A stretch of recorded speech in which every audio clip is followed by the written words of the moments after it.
I am so excited to show you the knowledge base creator. I will tell you, like, we're all so busy, right? We're running companies, we're hiring people, we're, figuring out what we're going to do, what our goals are, what our KPIs are. So there's so many things that we have to do, and we're very careful about our time and how we really invest it. And I will tell you, as a business owner, multiple businesses and helping other entrepreneurs just like you, I will tell you that the time that you spend in this knowledge-based creator is time very well spent, because what you create inside of it, you will be able to save. I suggest saving it as a Google Doc and then having it kind of be a living, breathing thing, so that anytime you have a new AI model that you want to try out, anytime you have a marketing company that needs information about your company, you can just hand over your knowledge base. Boom, it's complete, it's accurate, it's up to date, and it has all the good things in it, most of the good things in it. Go to the knowledge base created and click next. Let's get started. So I just want to give you a couple tips on how to make this process go a lot smoother. So I'm going to fast forward. This is me. I answered a bunch of questions for the knowledge base creator. What it does is it creates 10 categories of your business industry and the information that needs to be filled in within it. So that's what you can expect to go through. It also has a checklist of questions that are required that need to be asked. So within those 10 categories, it will review it and make sure that all that information is complete. And we need a knowledge base for your AI agent. So if you work with us and you have a voice AI agent, a chat AI agent, well, we need this knowledge base in order for those agents to speak properly about your company.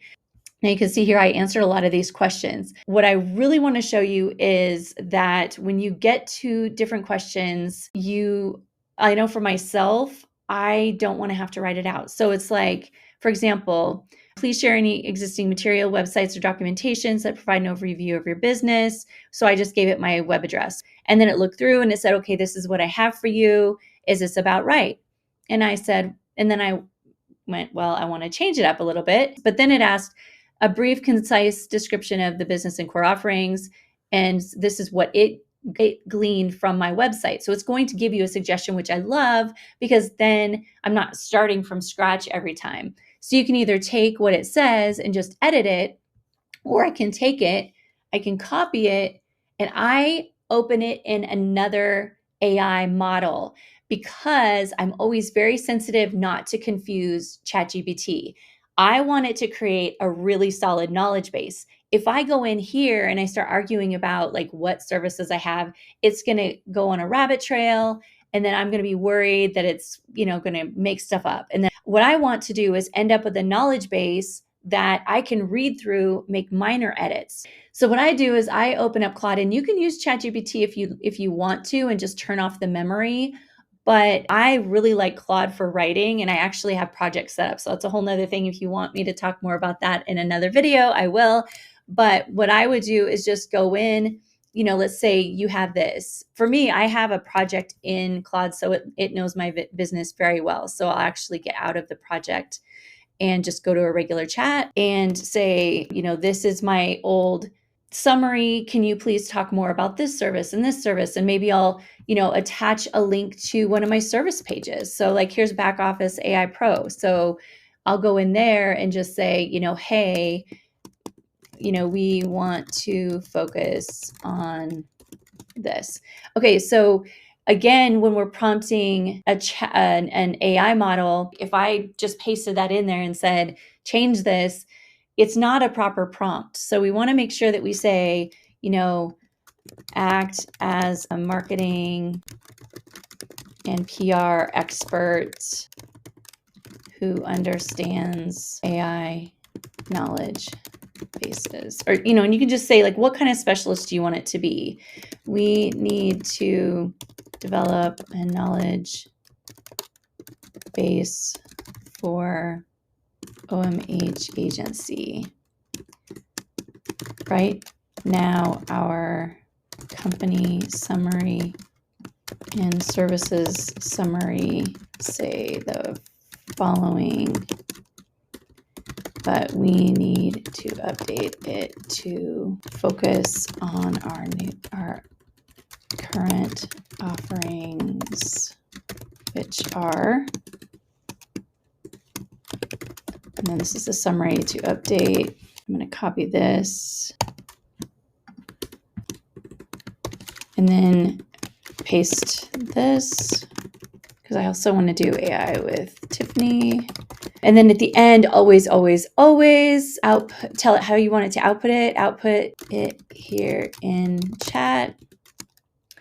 If you have any questions or need clarification, please ask. Always ask it to clarify. Otherwise, it's just going to make things up. And it could ask you a simple question as that goes. So again, like think about this summary. Like this is something you're going to use over and over and over again. So once you use it, capture it and put it somewhere safe. No, I don't want you to help me develop a knowledge base. See, sometimes it just doesn't understand. To help me write a 1-paragraph company and services summary. Okay. So see, you can see like I interrupted. I love seeing what it's thinking about because then it's like, oh, whoa, I didn't ask that correctly. And then you can stop it and then go in and edit your prompt. So again, few questions. I'm not going to go through this whole process, but at the end of the day, the summary is the best place to start because that's where you really start to give it some information. If you don't have an AI that knows all about your company, then this is like the perfect place to start. And you're answering all these questions because guess what? In the knowledge base later on, you'll get asked questions that will specifically be answered by these things that you're telling, it's going to have to refer back to that anyway. So that is my biggest recommendation. 2 things. One is definitely spend the time on this knowledge base, go through it, save it, and then send it to me. If you're working with us, make sure we have a copy of it. What it does is with each category, so again, there are 10 categories it will go through, and then it will provide you with a summary, and then it will ask you, do you want any edits made to this? Make sure you read it really carefully because guess what? AI does make mistakes. So read it really carefully. And then when it's done, then when you're like, okay, yes, let's move on to the next one. At the end, it's going to assemble them all and make sure that we've answered all those questions. Like I said, we've got something in the background where, we get the questions answered that we need. So then at the end, it will say like, okay, are you ready to output this? And you'll be able to download it as a document. After you have your core company knowledge base, there are other knowledge bases that you can create. So and I'm always focused on voice AI, but again, you can use these knowledge bases for anything. I do all the time. I can't even believe how often I upload my knowledge base. The core company knowledge base really is the main one. But you can also create an addendum, which is an emergency knowledge base. So if you are in the home services or in construction, home services especially, that's a huge profit category. So having that emergency knowledge base is super important. The other is a pricing knowledge base. So let's say you don't want your AI to answer questions about pricing, then say, don't, in the knowledge base, it's like, I don't want any pricing revealed. Or a lot of times what we do and what we recommend is that you have a person in your company who is responsible for taking the pricing calls. And then what we do is we set up an AI that will answer calls for that person and set up a quick phone call so that they can talk about pricing. So someone calls, they ask about pricing, they get transferred to that person, and that person has the pricing knowledge base attached to them. Let's say you do want to share pricing, but you don't want a lot of it shared. You just want people to know like, hey, our first trip out costs $100. But after that, we're reasonable. You can check our reviews, things like that. So you're able to calm their fears because, they're obviously curious about price, but you also want to be careful that you're not racing to the bottom with your prices, that you really have good customers as well. And then also being able to capture that call, like, hey, our pricing really depends on your situation. How about if we book a quick 15-minute call so that our technician can call you and then talk about your specific situation? However you want those calls answered, this knowledge base, as soon as it's done with your core one, or even at the beginning, it asks you like, what kind of knowledge base do you want? Do you want the core one? Now, it will not make another knowledge base unless you have the core knowledge base. So if you're like, hey, I just want a pricing one, well, that's great, but you still have to be able to attach the core knowledge base to it, because we don't want to repeat information that's in the core knowledge base. The cool thing is this will walk you through it. So the first thing is get that core knowledge base done, and then you can move on to the emergency and the pricing if you'd like as well. So those are the four that we have: core, emergency, pricing, and customer service. I hope this is helpful.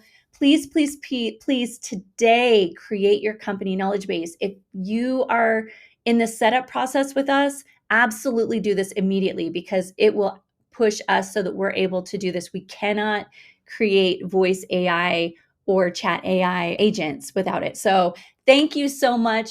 This is going to do more for your business than just create these AI agents. It's going to give you a tool that you're able to share in so many other areas. Have at it. I hope you love this tool half as much as I do.